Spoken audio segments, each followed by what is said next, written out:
تو ہم آگے بڑھتے ہیں. ہم پہنچ گئے مدینہ ہجرت کے بعد. کون مدینہ میں کون لوگ رہتے ہیں؟ نصارہ، یعنی کہ اہل کتاب. اللہ تعالیٰ ان کو زیادہ تر قرآن میں زیادہ تر جگہ ان کو کافر نہیں کہتا، مشرک نہیں کہتا، الگ سے ان کا ذکر کرتا ہے اہل کتاب. ٹھیک ہے، الگ سے اللہ تعالیٰ کہتا ہے کہ اہل کتاب سے یہ کہہ دو، اہل کتاب سے یہ کہو یا ایسے کہو، یا یہود و نصارہ سے ایسے کہو یا یہود نصارہ. دوسری بات یہ، یہود و نصارہ میں ایک فالٹ کیا تھا، وہ ہمیشہ یہ سمجھتے تھے کہ ہم صحیح دین پہ ہیں، اور صحیح دین پہ اس ٹائم تک وہ تھے بھی، مان بھی لو، کیونکہ وہ دیکھ رہے تھے کہ ہمارے پاس ایک ایسا پیغمبر آ چکے ہیں، موسیٰ علیہ السلام اور عیسیٰ علیہ السلام، جن پہ اللہ کی کتاب خود اتری ہے، اور ان کتابوں میں ہم نے پڑھا ہے کہ اللہ نے کامیابی کا وعدہ لکھا ہے ایسے ایسے لوگوں پر. جیسے آج کی ڈیٹ میں قرآن میں وعدہ لکھا ہے، ایسے ان کی کتابوں میں بھی وعدے لکھے تھے. لیکن وہ اس میں فالٹ کر بیٹھے تھے کہ انہوں نے ایک خدا کی وحدانیت میں انہوں نے چھیڑ چھاڑ کر دی تھی. نبیوں پہ انہوں نے کہہ دیا کہ ہاں نبی، ان کو ایک کو ماننے سے منع کر دیا، ایک نے کہہ دیا کہ نبی کا بیٹا ہے. تو اتنی بڑی بڑی غلطیاں کر دی. تو اب جب ان کی کتابوں میں لکھا ہوا کہ تمہارے بعد ایک اور پیغمبر آنے والا ہے اور اس کی پہچان یہ ہوگی، اور جب وہ پیغمبر آ گیا اور جو ان کے لوگ تھے وہ سمجھ بھی گئے، زیادہ تر لوگ سمجھ گئے تھے کہ ان کی کتابوں میں جو بھوشیاوانیاں پیشن گوئیاں لکھی تھی اس میں پہچان گئے تھے کہ ہاں یہ نبی وہی ہیں، لیکن انہوں نے پھر بھی ضد میں آ کے انکار کر دیا.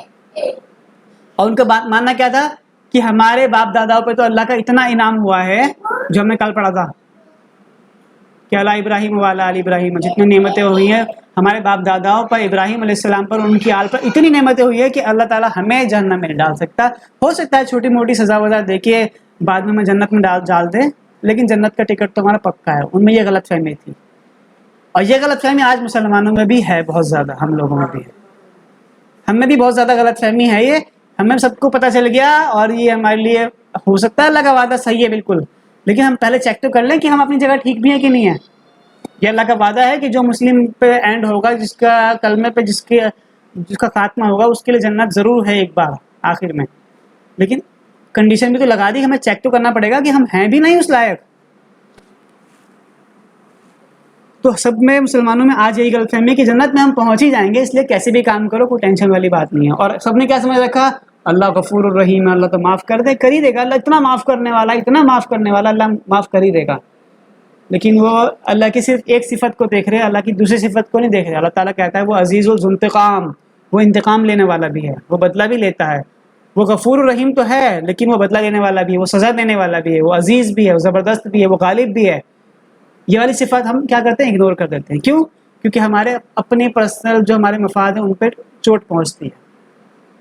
اگر میں باہر جاؤں، مجھے دیکھنا ہے کہ کوئی لڑکی ہے کہہ رہی مجھے پردہ کر کے چلنا ہے، ارے تھوڑا مشکل لگ رہا ہے، یہ کام ایسے نہیں ہو رہا، تو اب کیا ہے، باقی کاموں میں تو کہہ رہی کہ میں مسلمان ٹھیک ٹھاک بن جاؤں گی، لیکن یہ کام ایسے نہیں ہوتا کیونکہ اس میں میری پرسنل تھوڑی ڈسٹرب ہوتا ہے، مجھے پریشانی ہوتی ہے اس میں.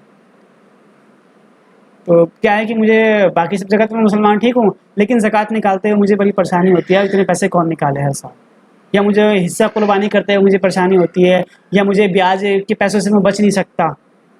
تو یہ جو چیزیں ہم بہانے بازی کر رہے ہیں، ایکچوئل میں ہم صرف اپنے آپ سے بہانے بازی کر رہے ہیں، اور ہمیں سمجھنا پڑے گا، ہمیں صحیح دین پہ چلیں گے تبھی ہم پہ وعدہ جو وعدہ ہے وہ بنے گا پکا.